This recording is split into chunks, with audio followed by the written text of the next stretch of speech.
What's up, guys? Um, don't you hate it when the tomato soup is still chunky? It's like lukewarm.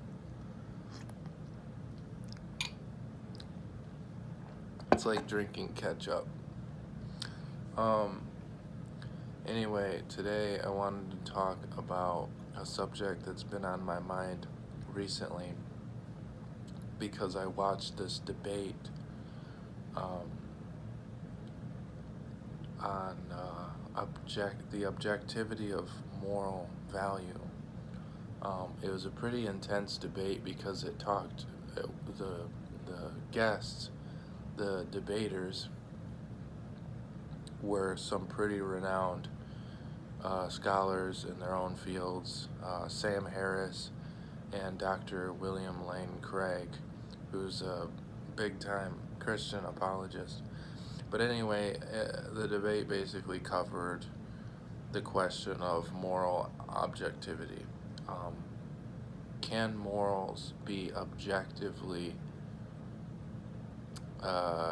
defined? Like, can morals be objective, or are moral values merely instruments of coping with our natural condition? So, like, this whole debate, it was like 2 hours. It was really good. It was really juicy. Um, but it basically centered around that question. And I thought I'd just give a little bit of time to address it myself because it's something that I think underlies a lot of questions of faith. So basically, the position that the theists side, represented by Dr. Craig, was that without God, there is no moral basis for anything. Something being right or wrong has no moral basis without the authority of a divine command, like a commander, like God. And then Sam Harris's um, opposition to that was basically that moral values can be explored and derived from, you know, um, scientific means, and that they are functions of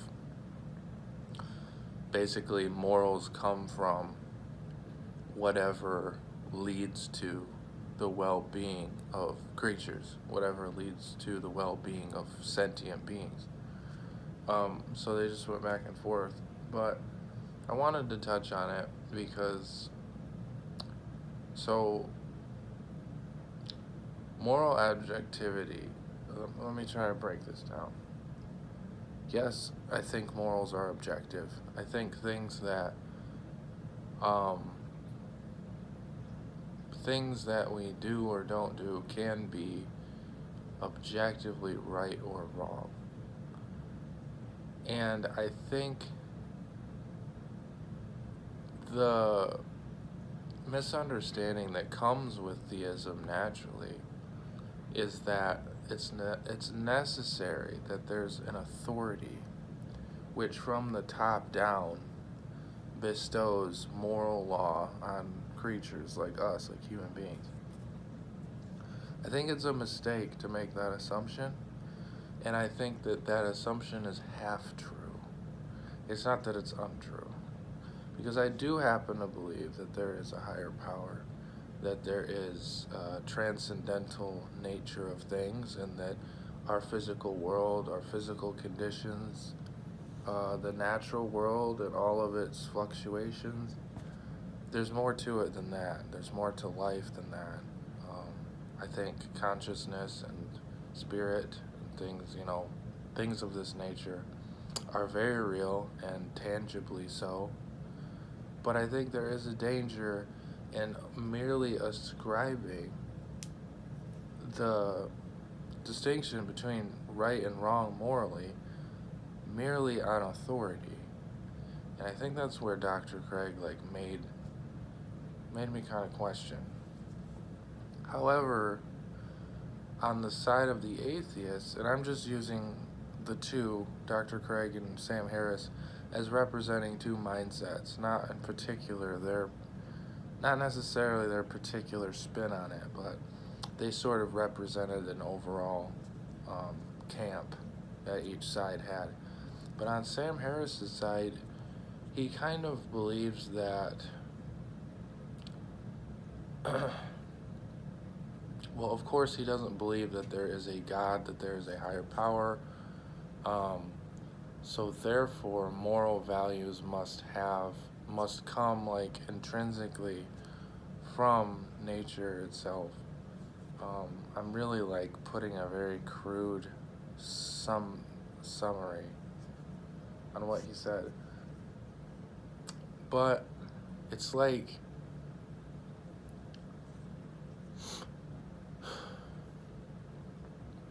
Dr. Craig's position that moral objectivity must necessarily come from a divine or transcendental authority, I think, is incomplete, as well as Sam Harris's position that there is no transcendental authority from which morals come. I've run into this as a kind of theme in general, not just with this particular show that I watched, but a lot of atheists, a lot of non-believers, people who consider themselves atheists, are fighting a straw man, in my opinion. They're fighting, what I mean is they're fighting an unnecessary thing. And what I mean by that is that God is nature. God includes nature. God includes the universe. God includes the natural processes by which things come about and change. So when Sam Harris says things like the universe or natural selection even, this is where I differ a lot from many theists. I think that God is natural selection, for all intents and purposes, indistinguishable. God is evolution. What I mean to say is God is the momentum behind those natural functions of evolution, natural selection, things like that. So to make that differentiation is a waste of time. Morals can come from the bottom up. Morals develop as a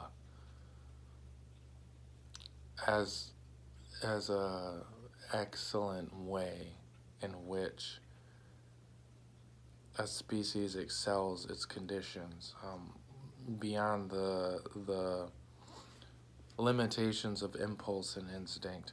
I'll give an example. When one of the two brought up an example of, oh yeah, it was Dr. Craig. He said that Charles Darwin, who more or less invented evolution, I mean, he didn't invent evolution, but he's one of the pioneers in the evolutionary science.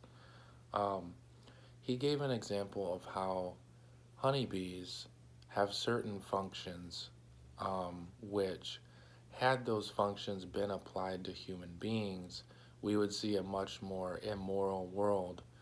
Like, I can't remember if it's honeybees will actually kill every female that's fertile for the sake of the queen. And Charles Darwin was saying the reason he quoted him was that he said basically if humans had grown up, had emerged, Homo sapiens had emerged with those same conditions as the honeybees, that we would just have a completely different moral standard, and that would be okay. So in a roundabout way, Dr. Craig was trying to say that Darwin, and maybe Darwinism by extension, has no moral objectivity, and that whatever works is moral. Works means whatever plays out in the natural process is moral. And he was illustrating that, he was making that illustration to denounce it and say that that's stupid, because obviously killing every female, in a human society or whatever is objectively wrong according to Dr. Craig's divine command or theory or whatever. Um, but I think that's a false equivalent. That's like a false argument, because I'm of the opinion that one of the main reasons humankind has excelled beyond a honeybee to the dominance of this planet is because of moral allegiance. However small and however much our shortcomings have been, and they have been plenty throughout history, humans have just enough abided by the sort of underlying universal code of morality that's objective, that we have excelled the animal kingdom. So what I'm trying to say is, using that honeybee example as a way of saying, look, atheists, there is no moral objectivity, it's false. Because we're not honeybees. Because we don't live in the conditions, like the moral equivalent maybe of depravity. We don't live in those conditions, because had those conditions been so, there wouldn't be a humanity, and we wouldn't have survived the ravages of survival and natural condition had we not had those morals. So the comparison is a false one. I don't have to die every day traveling to the next flower. I eat pizza. It's like the difference is like, so yeah. But where do morals come from? Like, what makes things morally right or wrong objectively? It's like looking in a dark room with a flashlight and fog.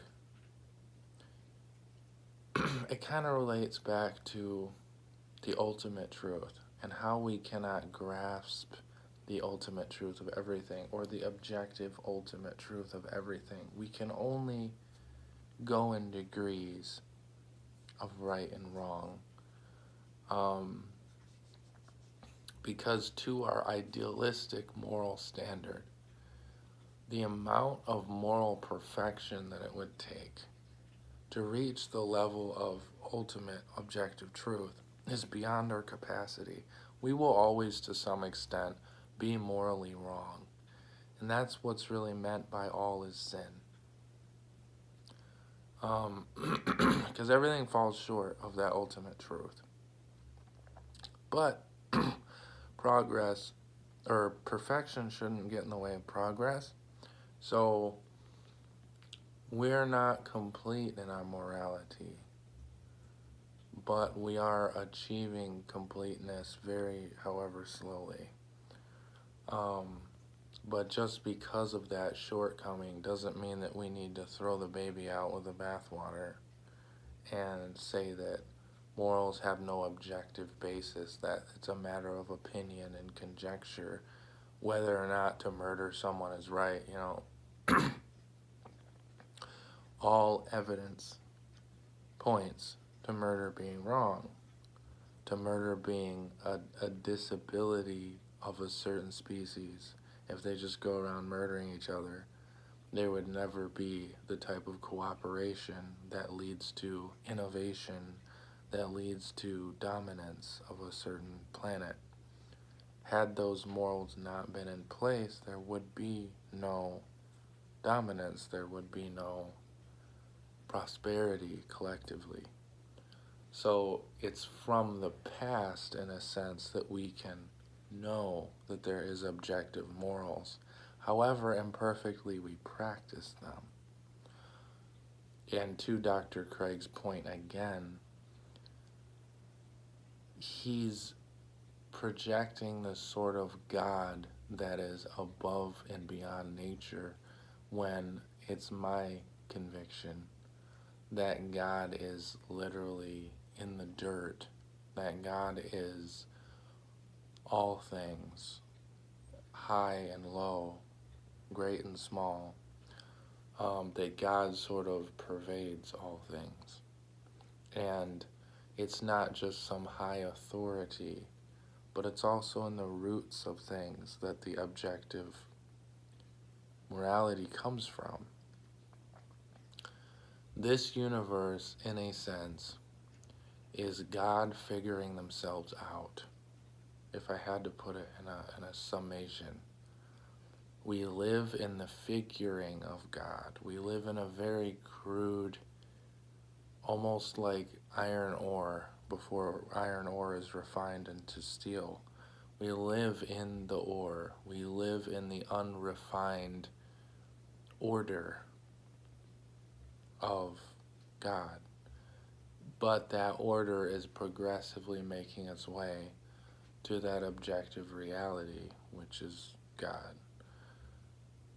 I want to make that careful distinction only because God is both the consciousness of the cosmos, a great magnanimous thing that we cannot comprehend, but that God is also what beats our heart, what keeps our blood pumping, our eyes seeing, our brain functioning. Like, God is this vitality in the roots of the earth, in the depths of the ocean. I mean, God is all of it.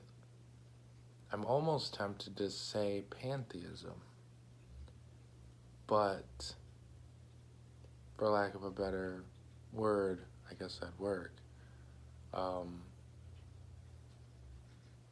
yeah, I think this video is probably long enough.